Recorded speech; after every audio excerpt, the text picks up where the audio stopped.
Please be seated in their respective seats.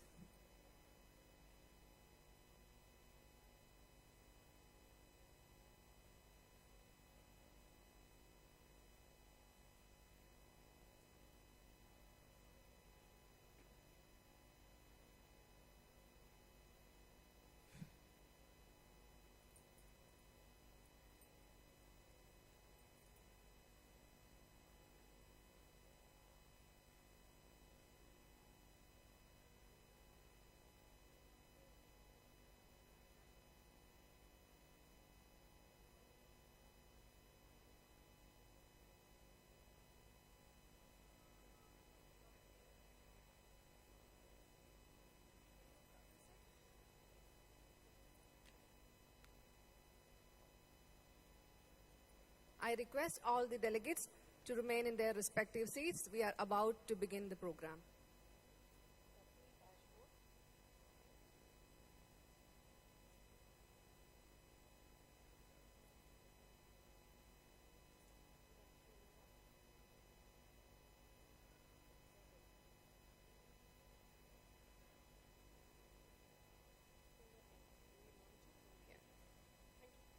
You may visit the dashboard. You may visit the dashboard. The dashboard.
I request all the delegates to be seated in their respective seats. We are about to begin the program.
Take this.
I request all the delegates to remain seated. We are about to begin the program.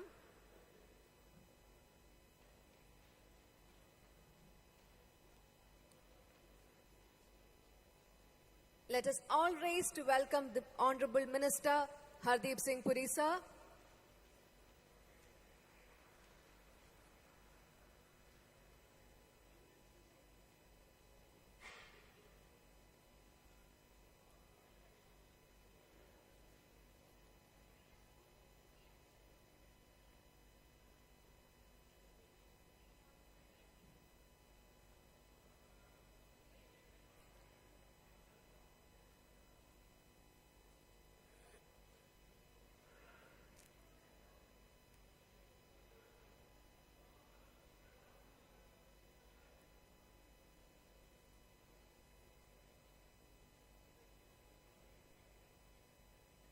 Good morning, ladies and gentlemen. On behalf of the Ministry of Housing and Urban Affairs, Government of India, I welcome you all to the annual flagship event, the 15th Urban Mobility India Conference 2022.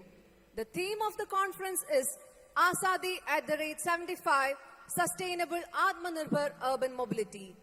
I welcome you all to the inaugural session presided over by Honorable Chief Minister of Kerala, Sri Pinarayi Vijayan ji, and Honorable Union Minister, Ministry of Housing and Urban Affairs and Petroleum and Natural Gas, Sri Hardeep Singh Puri ji, for gracing the occasion. In the presence of Sri Elias George, National Head, Government and Public Services, KPMG in India, Sri Surendra Kumar Bagde, Additional Secretary, Ministry of Housing and Urban Affairs, Government of India, Sri Loknath Behra, Managing Director, Kochi Metro Rail Limited, on the dais, and other dignitaries and delegates of the dais.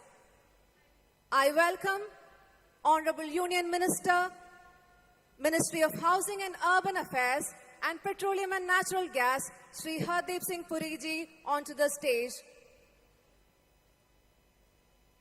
along with Sri Elias George, Dr. Surendra Kumar Bagde, Sri Loknath Behra.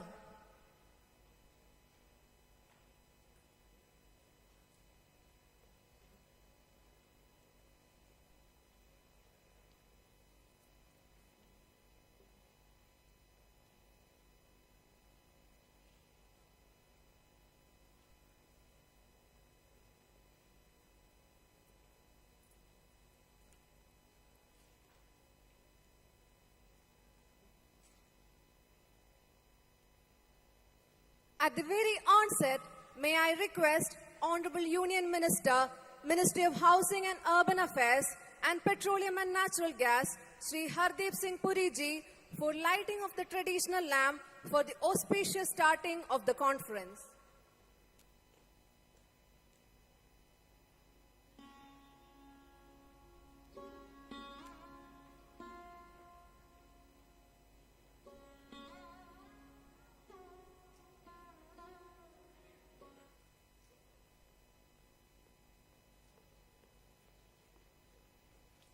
Let us all raise for lighting the traditional lamp and starting the conference. Sri Hardeep Singh Puri ji, please. I request other dignitaries present on the dais to join our Honorable Union Minister.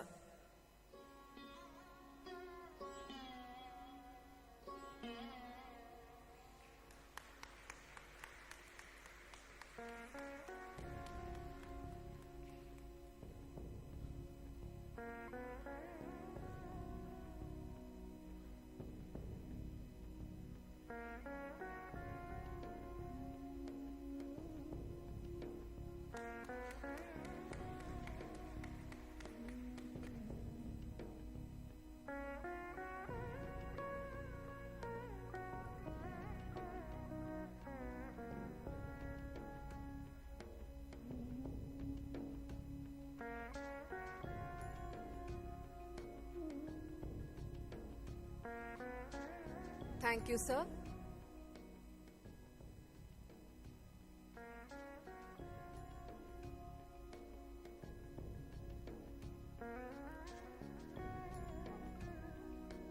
Now, may I request respected Secretary Transport, Government of Kerala, Sri Biju Prabhakar, to extend a formal welcome to the dignitaries and also give an opening statement. Ladies and gentlemen, Sri Biju Prabhagar. The Honorable Chief Minister of Kerala, Sri Pinarayi Vijayanji, who has joined this inaugural session through the video conference. Honorable Union Minister for Housing and Urban Affairs, as well as Petroleum and Natural Gas, Government of India, Sri Hardeep Singh Puri Saab. The Additional Secretary for the Ministry of Housing and Urban Affairs, Government of India, Dr. Surendra Kumar Bagdeji. Sri Elias George Sir, the former Additional Chief Secretary of Kerala and the present National Head, Government and Public Services, KPMG in India. Sri Loknath Behra Sir, the former State Police Chief and the present Managing Director of Kochi Metro Limited, which is co-hosting this mega event. Sri Jaydeep, OSD Mahua, the officials from the Ministry of Housing and Urban Affairs, the delegates and high-ranking officers, secretaries, transport commissioners, chiefs of state transport undertakings from various states of our country, my colleagues from the various departments of Government of Kerala, PSUs, missions, the media persons, the officials of the Institute of Urban Transport, the sponsoring organization of this mega event, ladies and gentlemen. We are into the inaugural ceremony of the 15th edition of the Urban Mobility India Conference and Expo 2022, being organized under the theme Azadi at 75, Sustainable Atmanirbhar Urban Mobility, the 3-day program starting today at the Hotel Grand Hyatt Bolgatti, Kochi. The annual Urban Mobility India UMI Conference and Expo is a flagship event organized by the Ministry of Housing and Urban Affairs, Government of India regularly. The genesis of UMI is from the National Urban Transport Policy of the Government of India, which was published in 2006 NUTP, which lays a very strong emphasis on the building capabilities of at the state and city level to address the problems associated with urban transport and undertake the task of developing sustainable urban transport systems. The UMA had started way back in 2008 at Delhi, and most of the UMA were conducted in Delhi also, but also in several other states as well. We acknowledge with gratitude the selection of Kochi, Kerala for this 15th edition of the UMI. This 15th edition of the UMA Conference cum Expo, based on the theme, as I said earlier, Azadi at 75, Sustainable Atmanirbhar Urban Mobility, coincides with India entering her 75th year of independence. This will comprise of 10 technical sessions, 5 roundtable discussions, 2 plenaries, 8 research symposium, and 1 conclave, with nearly 200 participating speakers, comprising of prominent industry leaders, academicians, government officials, and this is spanning over a period of duration of 3 days. This will lay emphasis on important issues like climate change, gender-inclusive mobility, future fuels, transport governance, multimodal connectivity, etc. These are all parallel sessions in this Grand Hyatt in various halls and locations, and the delegates are free to choose the sessions according to their choice from the brochures given to you all. Apart from this, who has organized an exhibition of this in this very same venue. Our Honorable Minister has just now inaugurated that. You are free to go there during the free time and witness that. India is witnessing fast changes in the urban landscape. The ambitions of our citizens are very sky high. They need the best of the world in this era of rapid urbanization. This conference provides an opportunity for the key decision makers and delegates to interact with other professionals, experts, academia, industry, civil society, technology, service providers, and other stakeholders in urban transport, both domestic and international, so that the delegates can carry home ideas to develop their own urban transport systems in a sustainable path. It's also a forum to discuss key issues relevant to this sector and suggest measures to address them. Awards are also presented by the Ministry of Housing and Urban Affairs to the best urban transport systems projects initiatives selected by an award selection. This is a short brief of the program which will be happening here for the next 3 days.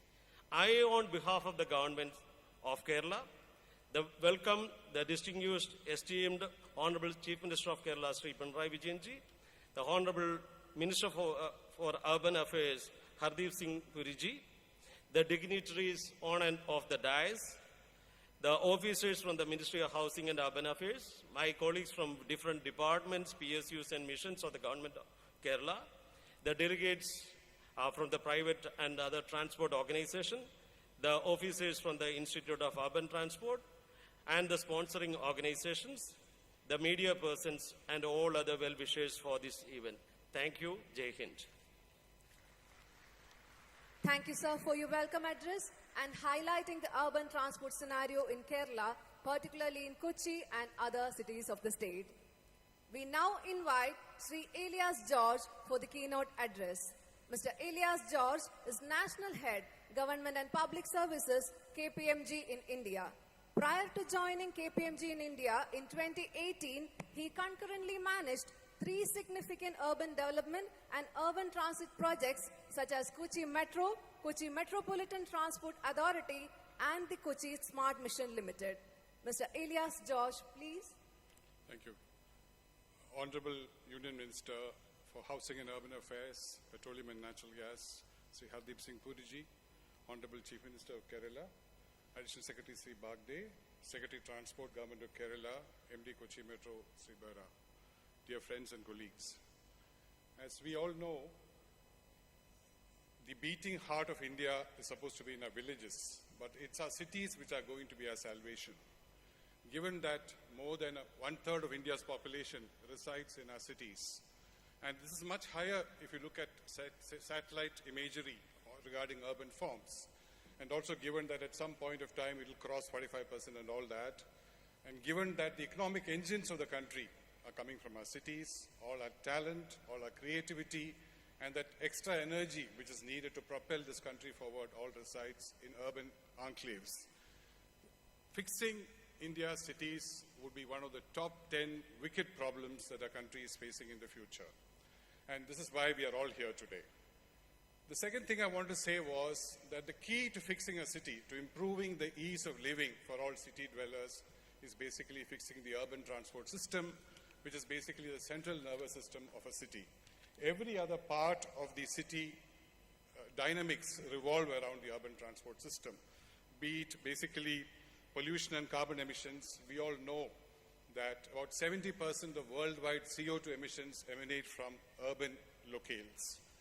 Be it fixing that, be it improving travel, time, and safety for people, be it reclaiming the night for women, enlarging the amount of time you can spend in outdoor arenas, also things like improving a city's brand and investment attractiveness, reclaiming the city streets, not just for traffic, but for people to, what they call flaner, to walk around in the streets, use it as a venue for education, entertainment, and just walking, reclaiming the city street, and most importantly, reclaiming what is called civitas, civilizing a city as a venue where rich and poor, all classes of people can mix and use the same transport seamlessly, comfortably, effortlessly, and that is the dream which we have for India's cities. And all this can be done only if we fix our public transport systems. So, and again, I will just to sort of remind everybody the famous quote by the mayor of Bogota, who said that, a developed country is one where it's not where people have cars, it's where everybody uses public transport. I'm just paraphrasing what he said. So basically, and this is the challenge around which we are all convening for the next 2 days. So what is the essential thing is that the heart of the matter, the essence of our challenge, is to create a physical, a regulatory, financial, and social ecosystem for tilting the balance of convenience, for leaving the cars in our houses and moving into public transport. And that will happen only when the elite and the well-heeled. In Britain, you see the British Cabinet Secretary traveling by metro and ministers and so on. I mean, just an example, in the Scandinavian countries, it is class agnostic. When are we going to have such a comfortable, convenient, and seamless public transport system, which is so class agnostic, that will lead to spin-off benefits touching every aspect of civic life in our country. And that is the challenge we've all set before us in the days ahead. Another thing I wanted to highlight here, a lot of Metro MDs are here, Kochi Metro MD sitting here, is that when you create an MRTS in the city like Mangu Singh Saab knows it, you create so much of disruption in that town That disruption should be used as a lever for re-engineering the entire public transport system. That is what cities are trying to do. The major megapolises, what I call megalopolises, too much to handle. But in the tier 2 cities like Kochi, Bangalore and Chennai, that this revolution, this tilt towards public transport can happen. And I'm very pleased and glad that the city of Kochi, all the dignitaries are here, are at the forefront of this tilt of the scale towards ensuring that people like you and me use public transport in preference to our cars, because it's much more convenient, seamless, comfortable and faster. There is a dream that you move from anywhere to anywhere in a city in 15 minutes. That's a worldwide ambition. We are far away from that, and that will be the day when our cities are shining. So basically, what are the challenges involved in this shift? One is that it has to be completely commuter-centric. Everybody in India possesses a mobile phone. The mobile phone permeation in India is reaching the population numbers. Smartphones, 60% of the population. So basically, you must have the transport system on your cell phone, point number one. And I know that Kochi is doing that, trying to do all that, other cities also. Secondly, we must have seamless interchange from the metro to the water metro to the bus to the auto, etc. It must be completely comfortable, convenient, and without waiting times in between. The third thing, you all know this better than me, last mile connectivity. You must be able to walk home that half a kilometer in comfort, or cycle home, or take an auto home, etc.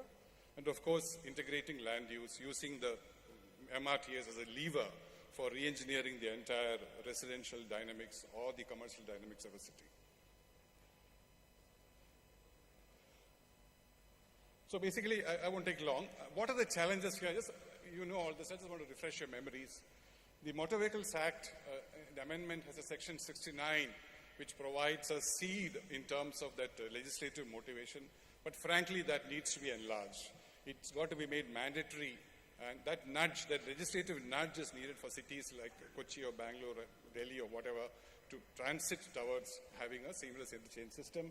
Hopefully one day this will get enlarged and sort of modernized.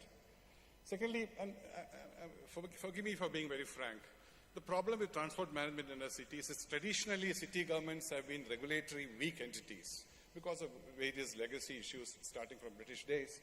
And the transport management oversight has to migrate from the state capital to the city.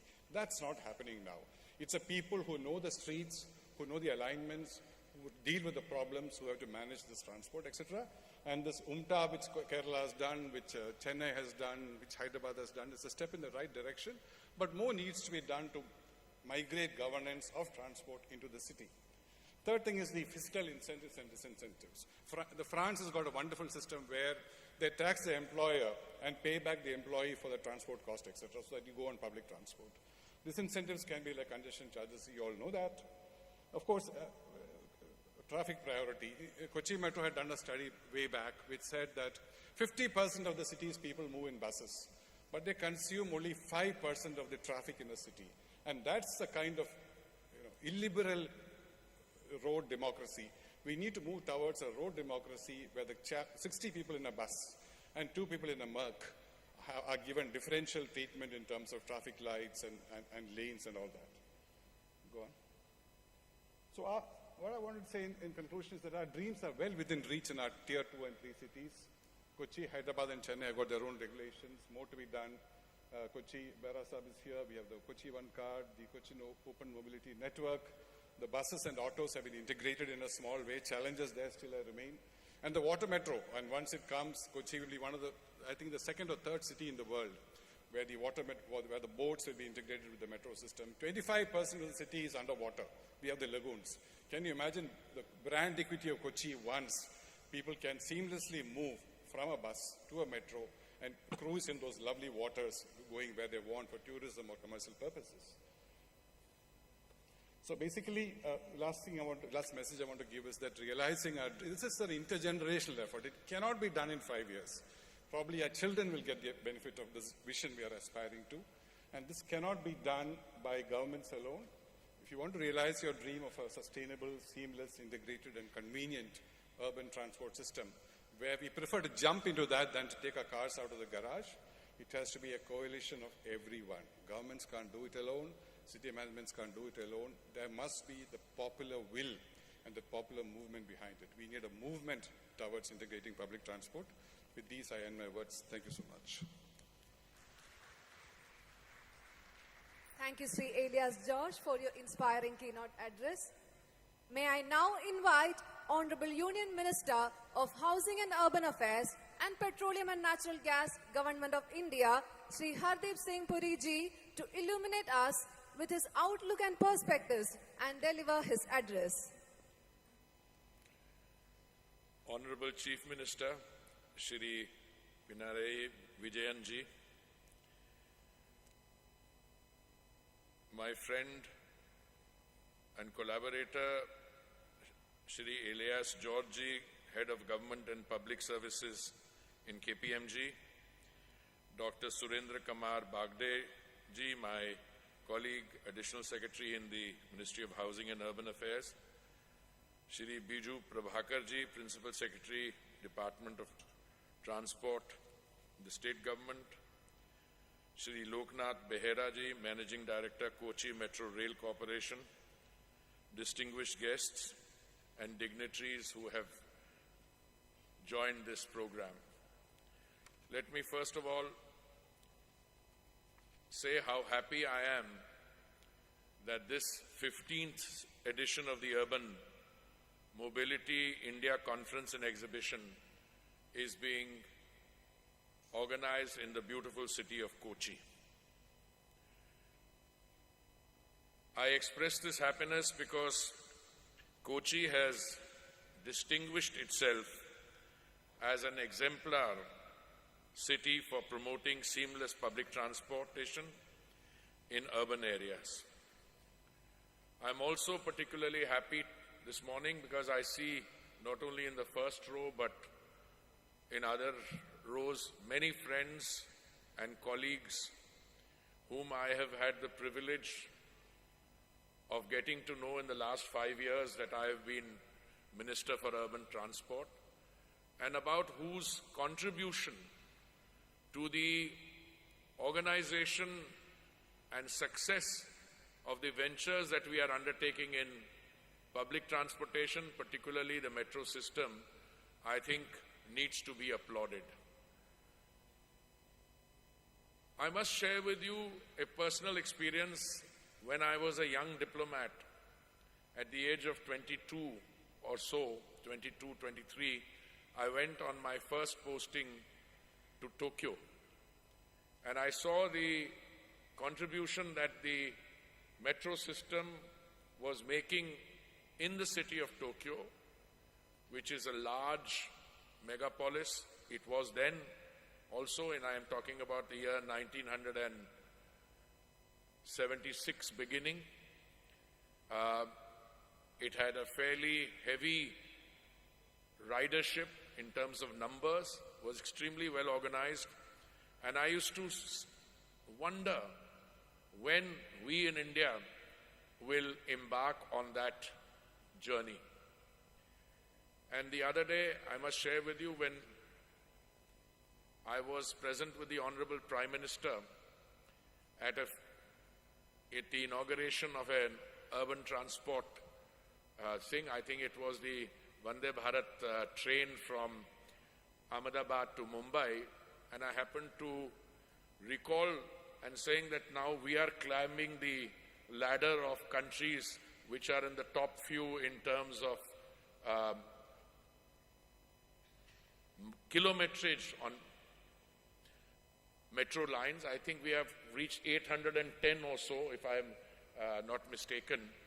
And we will soon have more kilometrage of metro lines than Japan, South Korea, and we will even catch up with the United States. I know China is way ahead. But one of the things that the Honorable Prime Minister said is that, and I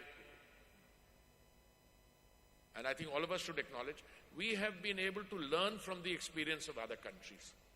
And today the metro lines that we are introducing, the kind of systems that we are placing, are incorporating the best practices that the others had. And in turn, I think, our process of indigenization is going to contribute to also an experience we will be able to share with other countries placed in the similar level of the developmental ladder.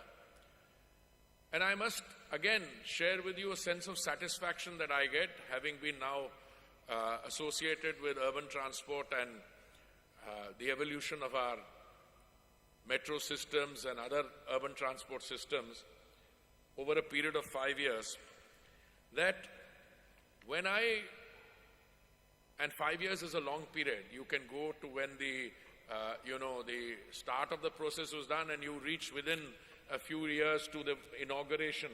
Now, for instance, you see the ridership in Delhi Metro.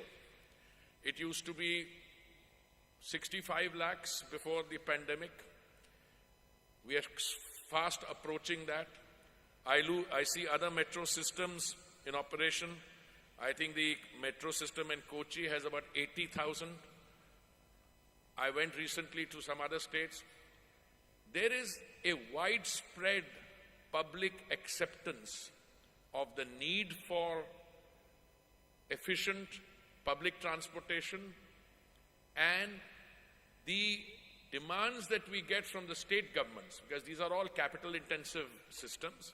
There is participation of multilateral funding agencies. There is a contribution by the central government. But it has become almost a matter of pride for state governments to want metro systems in their urban centers.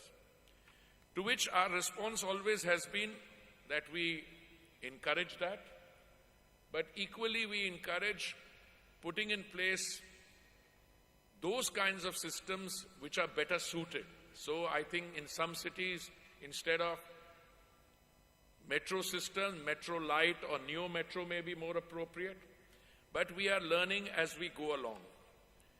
In the case of the KMRC, I want to congratulate them on the innovative Kochi Water Metro project, which will connect 10 islands through 15 routes and will cater to a daily ridership of more than 100,000 people across 78 kilometers of network. Not only will the water metro revive the traditional water trade and travel routes once ubiquitous in the city, it will also provide a cheaper and more sustainable alternative to daily commuters. Inland water transport is inherently more energy efficient than road or rail transport, and such measures will go a long way in securing the ecological harmony in the state that is known globally as God's own country. I have the privilege at this point of time of being associated with two ministries, Housing and Urban Affairs and also Petroleum and Natural Gas. I can share with you that the kind of contribution that the use of sustainable transport can make to our overall problems dealing with environmental pollution is something we should not underestimate. Most of you deal with urban transport, but I'm relatively sure that if I were to ask you a question as to how many people go to the petrol bunk every morning to tank up in whichever form of transport they're using, two-wheelers, three-wheelers, or four-wheelers, I'm reasonably sure not many amongst you would know, because that's not where you are focused. Anybody wants to take a guess? Okay. At least my friend Elias is not guessing, but let me just share with you that 60 million people, 60 million people go to petrol bunks every morning or during the course of a day to fill up. Do you know how many million barrels of crude oil we consume in a day? Yes, he would know, but absolutely correct. India consumes 5 million barrels of crude oil in a day. The global rate of growth in demand is about 1%, but the Indian rate of growth is 3%. Just now we are below global per capita consumption, but we are not only fast catching up, we will go ahead. Therefore, don't be surprised that in the coming few years, our daily consumption will go up from 5 million barrels to 6.5, 7 million barrels. Equally, not many of us are familiar with the silent revolution that is taking place. Just now I was seeing this exhibition outside, and there was a three-wheeler rickshaw. And I asked the KMRC managing director, I said, show me where the battery is and what is the system you have in place here. And he told me that the battery system that they have. Why am I telling you this? Because we did a survey and we found that 70% of the traffic on our roads is two-wheelers and three-wheelers. Those two-wheelers and three-wheelers, bulk of them are on what are called replaceable batteries. So the technological revolution which is taking place there, here the system being followed is that the three-wheeler goes and charges at the station and spends 15-30 minutes. In other parts of the country, it's different. You just go there, take out your replaceable battery, put it in, take out another one, fix it and leave. With no wastage of time. We were doing, I'm just mentioning this as one example, we were doing 1.4% of biofuel blending in the year 2014 when the Honorable Prime Minister assumed responsibility.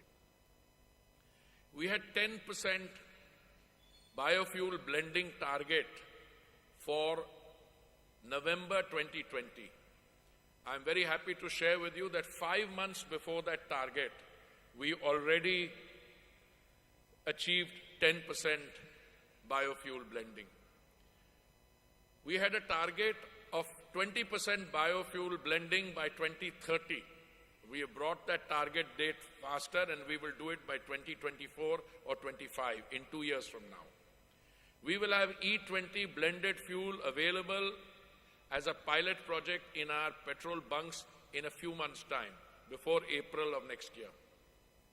We are making ethanol not just from sugar, we are making ethanol now from agricultural waste, from other feeds like demolition waste, from bamboo, rice husk, broken grain. Last year, based on energy prices in the world, 10% blending resulted in a saving of 40,000 crores. I'm mentioning these by way of an example. Where does the metro system fit in? I completely endorse what my friend, the previous speaker, said.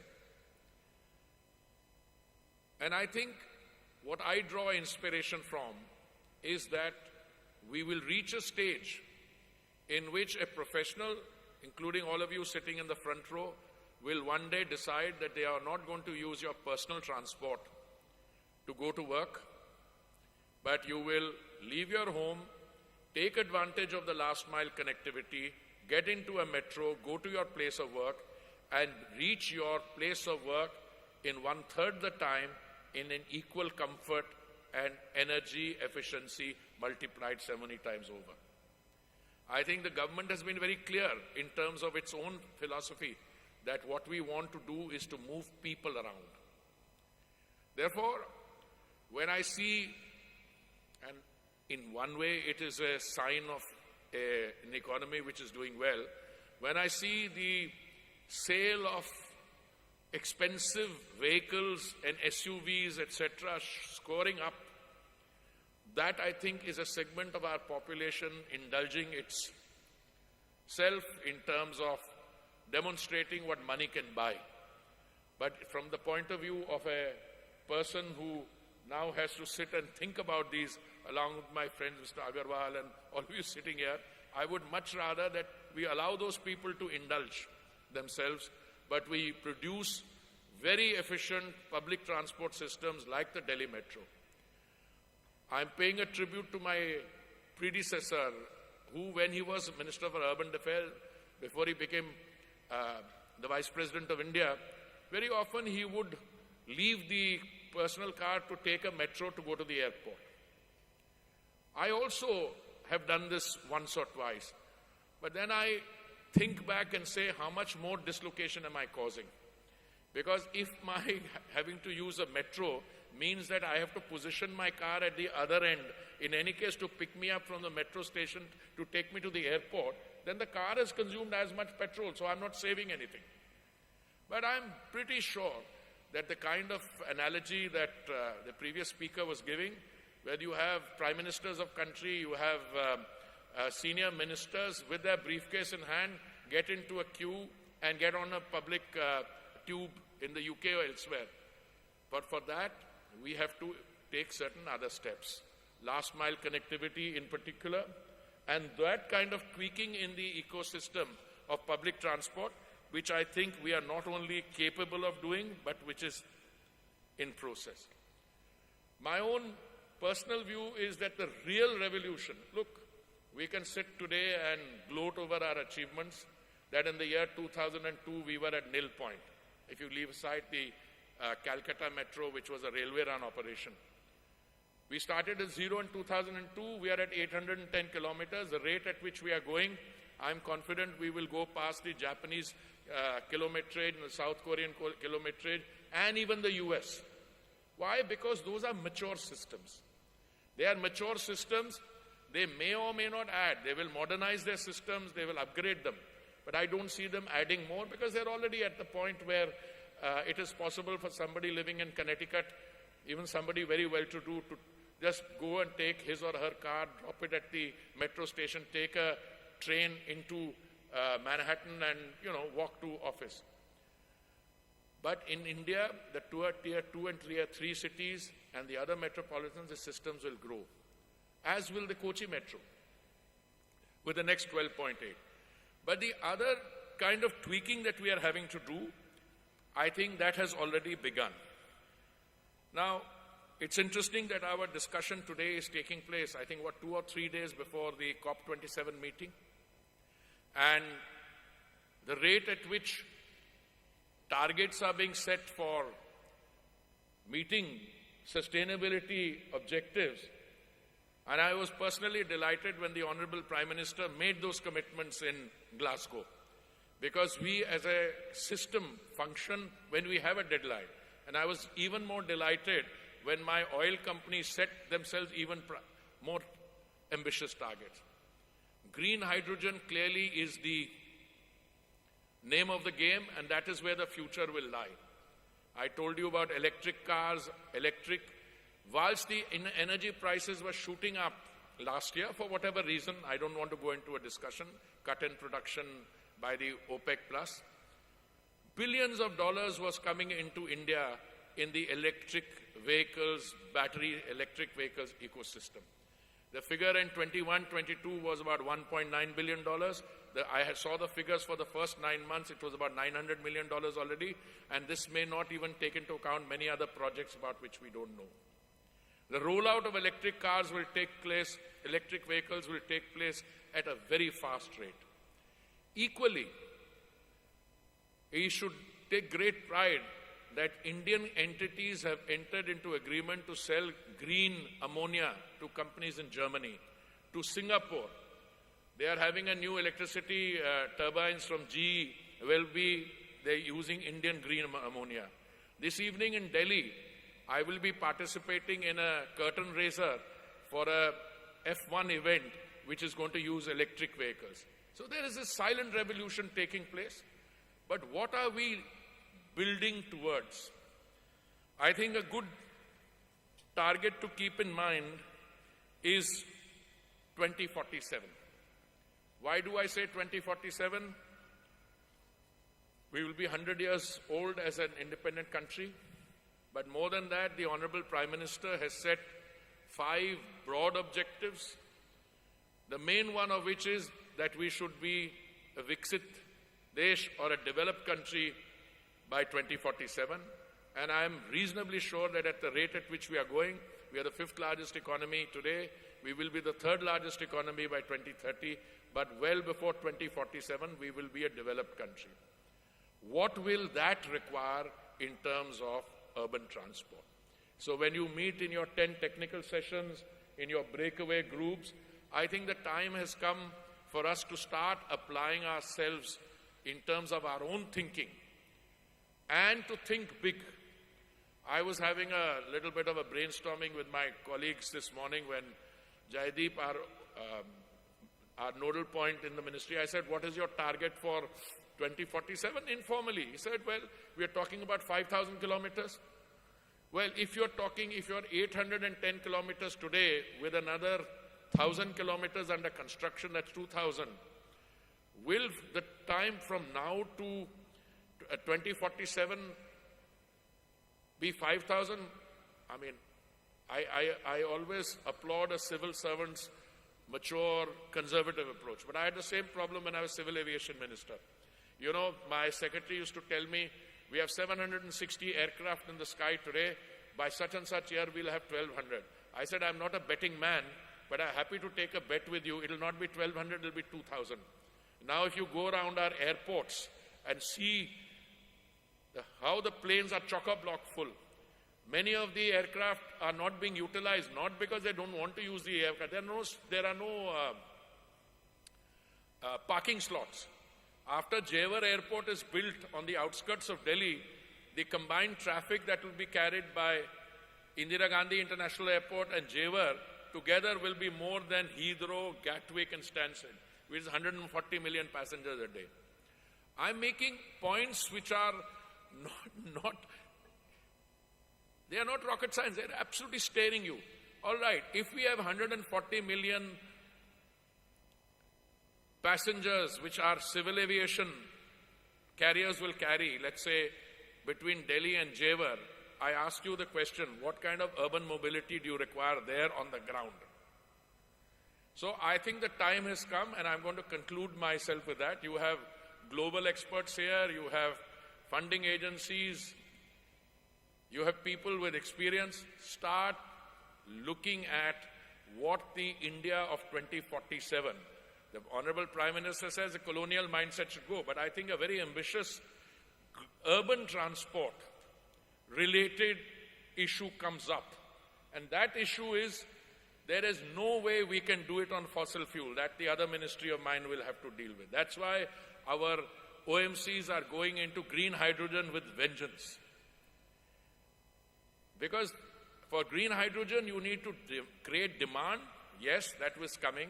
You need to scale up, and you must be able then to take advantage of the fact that green hydrogen will succeed because you have a consumption base here. Green hydrogen will not lend itself to storage and transportation. Equally, if we are going into 20% biofuel blending by 24, 25, and it's a cleaner fuel, it takes advantage of the global availability of and plenty of sunshine and land. I think there is a revolution which is going on, and I count on all of you to put your, thinking caps on what it will mean, so that between now and the 16th edition of this conference, whenever it takes place and wherever it takes place, we can start preparing the roadmap for what urban transport will look like in 2047. Thank you very much. Jai Hind. Thank you, sir, for your momentous and thought-provoking address in sustainable Atmanirbhar urban mobility.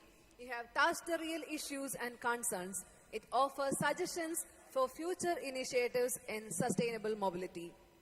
We now have few publications which are to be released by the Honorable Minister, Ministry of Housing and Urban Affairs, and Petroleum and Natural Gas. Other dignitaries on the dais may kindly join the Honorable Union Minister. May I request Sri Hardeep Singh Puri ji to please release a short film on Asadi at 75, Sustainable Atmanirbhar Urban Mobility, which shows the major initiatives taken by MOHUA to ensure the sustainable Atmanirbhar urban mobility.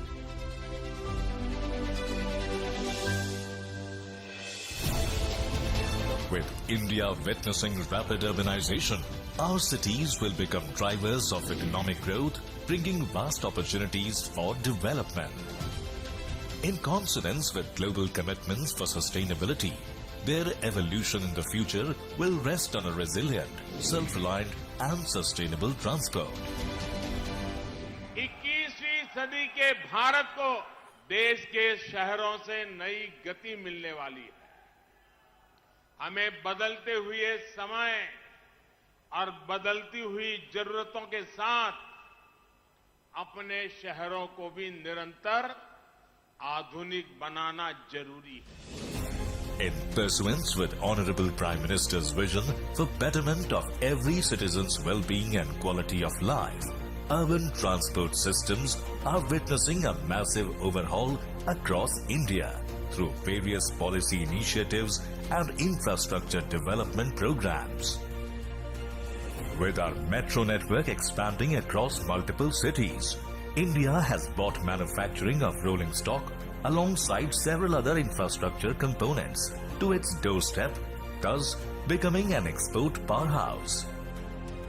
Providing new-age mobility solutions, transit-oriented development, IT-based startups and last-mile avenues have seen a prominent emergence in the past few years. Our prolific efforts to electrify mobility sector and explore greener alternatives of fossil fuels have intensified.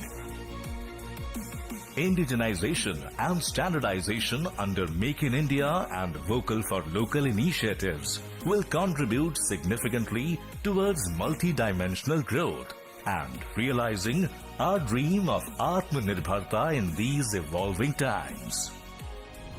Today in Azadi Ka Amrit Kaal, India reinvigorates Bapu's vision for a newly emerging mobility sector.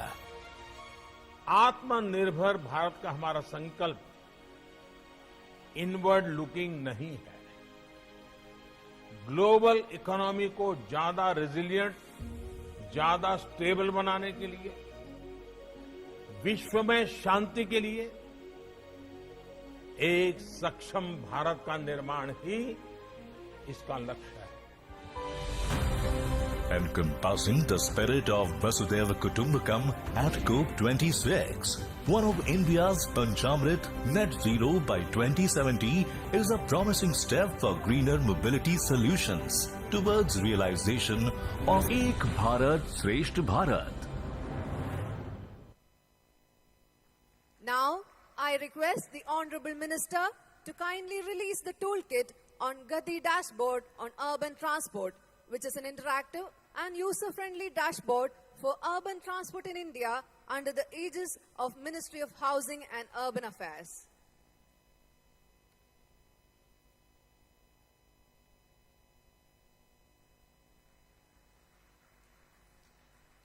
You may visit the Gati dashboard at gati-dashboard-mohua.in. Next release is Kerala Open Mobility Network. It is based on the principles of open network for all aspects of mobility services over digital or electronic networks, eventually integrating diverse transport services and operators to better plan and integrate multiple modes of public transportation.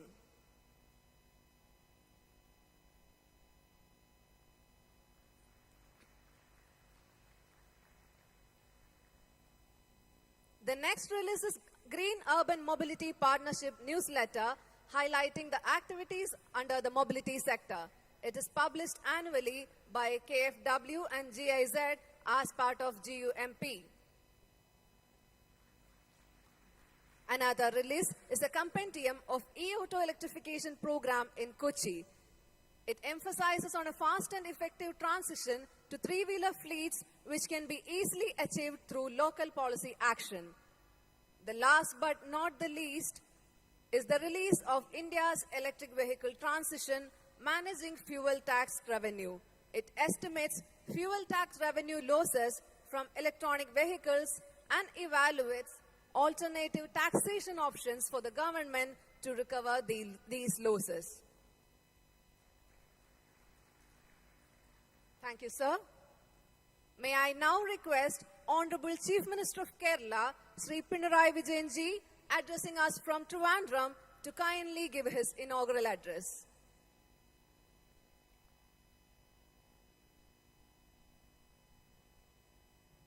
Good morning. Greetings to you all. It is Kerala's privilege to host the Mobility India Conference. At the outset, let me welcome you all to God's own country. I believe that Kerala is the right place to host this conference, as we are the second most urbanized state in India, with 47.7% of our population living in urban areas. Even though we are second in urbanization, the difference between urban and rural is too narrow here.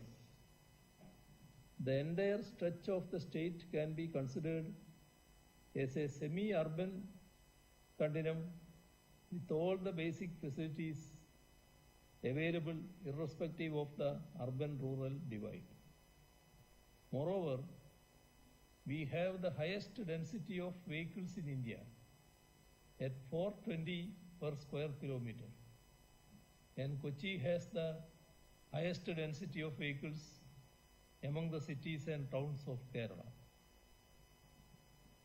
It is a matter of great pride for us that we have been featured as one of the best states in almost all the status reports Niti Aayog and other national and international agencies have published, be it in education, health, poverty, housing, law and order. Kerala's female fertility rate and infant mortality rate are at par, if not better than that of the developed nations. Its workforce is spread across the world, bringing in serious contributions to the country's exchequer through the exchange and remittance of foreign currency. Rapid urbanization is a challenge for a state like Kerala. With a high density of both people and vehicles, we have to think differently and adopt out-of-the-box solutions to address the problems related to urban mobility. Ease of living is directly connected to ease of mobility. Therefore, the government of Kerala has undertaken many steps to develop and put in place a seamless integrated multi-modal public transport system. Kochi, our biggest and busiest city, has already taken the initial steps in achieving an integrated transport system by connecting Kochi Metro, Kochi Water Metro, and its feeder bus services.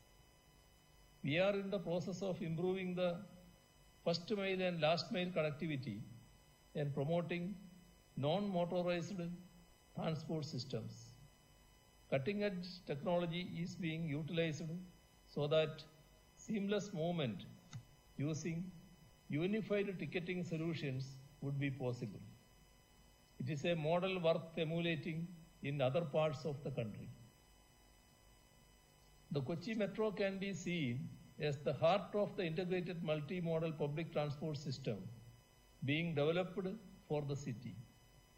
It was just 2 months back that its second phase was inaugurated. In its third phase, it will get connected to the Cochin airport. We have also contemplated taking the Kochi Metro to the suburbs of the city, as well as to Marine Drive and the High Court. Once all that materializes, it will be robust and self-sustainable, providing an integrated mass transport system to Kochiites.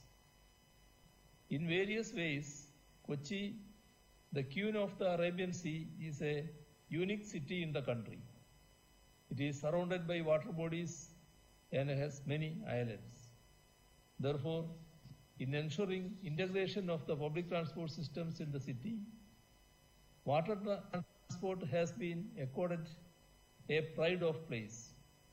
It is essential in terms of providing a clean and sustainable transport option. It fits in neatly with our efforts to connect various modes of transport like air, rail, road, and water, as Kochi is a city in which people actively use all such modes. The Kochi Water Metro with solar-powered air-conditioned boats is the first of its kind in the country. It will be the metro for the island residents, connecting them to prosperity with high comfort and safety. The Kochi Water Metro would ensure a jump in tourism activities in all the beautiful islands around. Thus, it will bring more direct and indirect employment and thereby cause a paradigm shift in the economic upliftment of the inhabitants of these islands. We believe that the Kochi Water Metro is a unique project which can be introduced in other parts of the country too. It is especially suited to Kerala considering our abundance of water bodies. Therefore, we are conducting studies in Kollam and Alappuzha. The Kochi Open Mobility Network is being implemented. It is an open mobility network based on the Beacon project, Beacon protocol, that will help integration easier by making various service providers interoperable and discoverable. Sustainability is at the heart of our urban mobility solutions. Take Kochi Metro, for instance. It is giving a major thrust to rainwater harvesting and solar power. 55% of KMRL's power requirements are met through its solar plants, one of the highest in the country by any standards. KMRL also targets to be energy neutral at the earliest. The Cochin Shipyard Limited is being a research-based project for hydrogen fuel cell boats, and it is expected to be very useful for Kochi Water Metro. In order to promote green energy, the government of Kerala has allotted rupees 10 crores this year to KMRL to procure hydrogen fuel and buses running on it.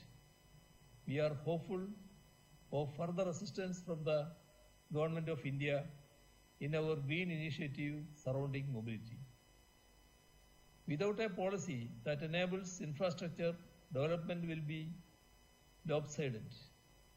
Kerala was one of the first few states in India to come up with an ambitious EV policy back in 2018. We have set targets and drawn detailed roadmaps for the faster adoption of electric mobility in the state. The government of Kerala offers a subsidy of rupees 30,000 for e-autos in order to bridge the viability gap of early adopters of electric mobility in public transportation. In this year's budget, we have announced rupees 15,000 as subsidy for retrofitting old diesel auto rickshaws with electric motor and battery. Electric vehicles also enjoy a substantial reduction of road tax, with the tax completely exempted for e-autos for the first 5 years. Desirous of developing a robust charging infrastructure in Kerala, the state government has been disbursing viability gap funding to charging stations. The Kerala State Electricity Board has pioneered the concept of electricity pole charging. In an attempt to provide public charging facilities to electric auto rickshaws and two-wheelers, they are in the process of setting up 1,500 chargers across the state. The Kerala State Road Transport Corporation is inducting electric buses into its fleet and looking forward to replace more internal combustion engine buses in the coming months. In another first in the country, the Enforcement Wing of Kerala Motor Vehicles Department has deployed around 70 electric cars for sports engaged in inspections. In 2019, the government of Kerala had formed a unified metropolitan transport authority for the state to plan and manage the institutional role in achieving the integration of various transport systems. Our goal is to transform the public transportation in the entire state. We have approved light metro for the cities of Thiruvananthapuram and Kozhikode, which are our second and third populous cities. I gather that the comprehensive mobility plans for both the cities are being prepared as a prelude to the starting of light metro by Urban Mass Transit Company, a Government of India outfit. I am optimistic that we will get all support from the Government of India in the implementation of light metro in Thiruvananthapuram and Kozhikode. The national waterway connecting the north and south ends of Kerala is being renovated. National highway development in the state in going ahead in full swing. Of the infrastructure projects worth rupees 73,000 crore that we have taken up through the Kerala Infrastructure Investment Fund Board over the last 6.5 years. Rupees 34,893 crore is being spent in various projects that facilitate mobility. At the level of urbanization that we are seeing in the country, urban planning and the planning of urban mobility are very crucial to tackle the emerging challenges. As far as Kerala is concerned, we are committed to prepare a complete master plan for our cities by 2026. It will be a sustainable and resilient city development plan, and we intend to do it in consultation with the best urban planners and experts available in the country. We believe that public transport has to be sustainable, accessible, equitable, and affordable. We are working towards ensuring the same. This conference is certainly a great opportunity for us to understand the best practices and latest technologies available across the globe, which would help us in achieving our goals. Kerala is keen to learn from all of you who have gathered here. I conclude by thanking the Ministry of Housing and Urban Affairs, Government of India, for the trust they reposed in Kerala and Kochi for the conduct of this important conference. I also place on record our gratitude Sri Hardeep Singh Puriji for his continuous support to the development works in Kerala. I formally declare this 15th Urban Mobility India Conference inaugurated. Thank you. Thank you, sir, for your inspiring words. You have touched upon the core issues in sustainable Atmanirbhar urban mobility and your vision on the future of urban mobility, which will provide guidelines to check out the future initiatives in sustainable mobility in Kerala and other states. Now, in the honor of today's dignitaries present, we would present mementos as the symbols of remembrance and appreciation of this great day. I request Sri Biju Prabhagar and Sri Loknath Behra to present a memento with reverence and appreciation to Honorable Union Minister Hardeep Singh Puri, sir.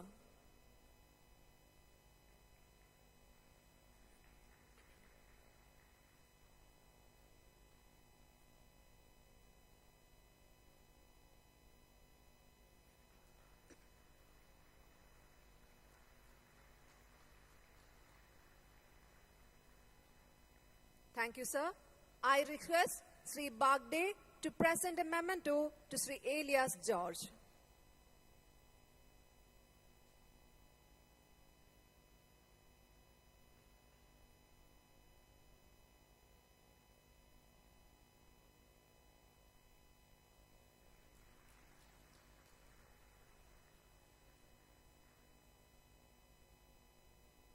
Thank you, sir.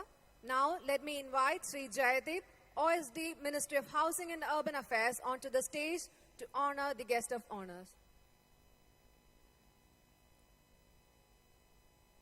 I request Sri Jayadeep to present a memento to Sri Biju Prabhagar.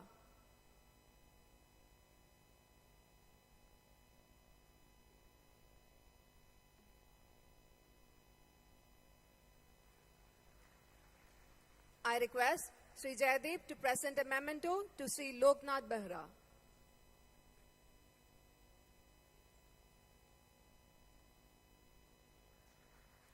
I request Sri Jayadeep to present a memento to Sri Surendra Kumar Bagde.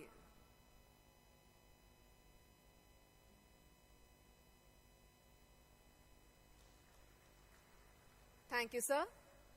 To conclude the inaugural session, may I request Sri Loknath Behra, Managing Director, Kochi Metro Rail Limited, to please propose a formal vote of thanks to the August gathering. Honorable and esteemed dignitaries on the dais, delegates and friends. All of us today are in God's own country. And Kochi is the necklace of the god. Long back, when I was the police commissioner here, I spent around 4.5 years as police commissioner of this city. And I know this city ins and out, though I don't belong to this place. This is the most innovative, most intellectually correct city I have ever seen. And this is the right place any innovation on transport or traffic can take place, because the transport system in Kochi is very, very interesting, starting from what we call the country boats and ending in the most innovative water metro. Well, I assure the Honorable Minister, sir, what a great speech. I really liked when he spoke extempo, from the heart. What a vision. That by 2047, can we dispense with our private vehicles and depend fully on public transport? And that can be done. It is his wish and vision, and all of us have to work together to achieve that. Sir, I can assure you, sir, that you have talked about intermodal and integration of the transport system. We will show the way. We are very, very actually advanced in this stage, and by another 6-7 months, we'll show you the newest form of technology, how the integration can be done with cost effectiveness. For that, we are using the artificial intelligence and all those, which will be all on the experimental stage right now, sir. So thank you for a very profoundly interesting, heavy, and actually kick-starting speech. Sir, we, on behalf of the ministry, your ministry, KMRL, state government, and all the delegates and guests present here, thank you profusely for a great speech and for actually co-inaugurating this function.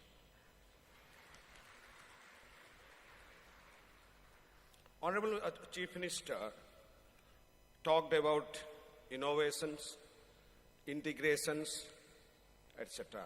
Very futuristic things also said. His dispositions all the time remained very advanced.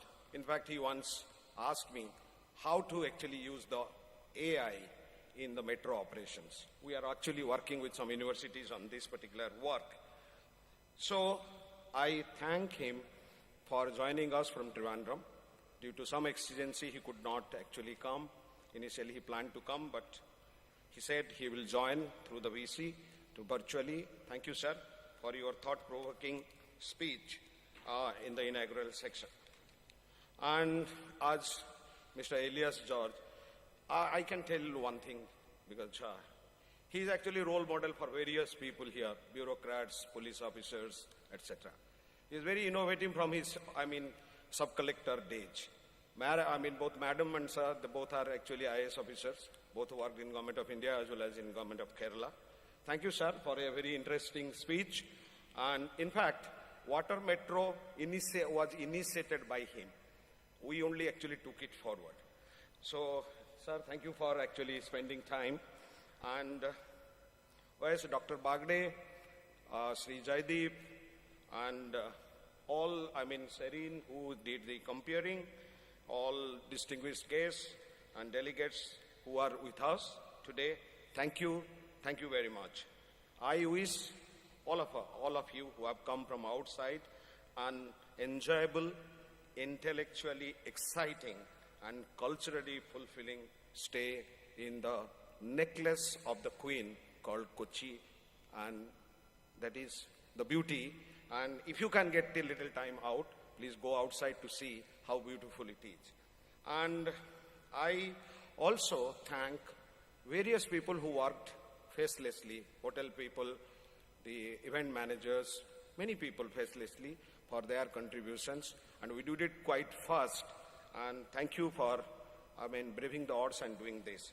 And I have to make a small announcement. Today evening, there will be a cultural program for all of you.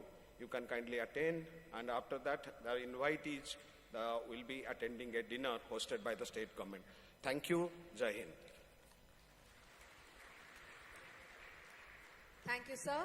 Thank you all the distinguished guests and keynote speaker in the inaugural session for setting the tone and context for further discussions for next 3-day deliberations with your thought-provoking views and future perspectives. Thank you all.